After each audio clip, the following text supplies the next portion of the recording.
The boat is going in the water. We're very close now to be operational. It's got an anti-foiling paint on it now at the bottom. It's looking black and red. Very happy. The detachable keels. If we ever hit a reef. Propellers and shafts are in now.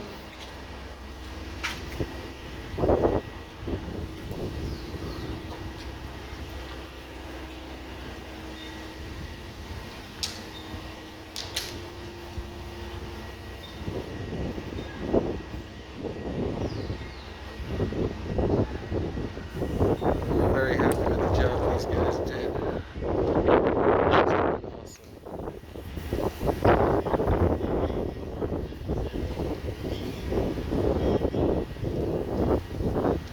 We got the drop steers, so we can pull right onto these drop steers and guests can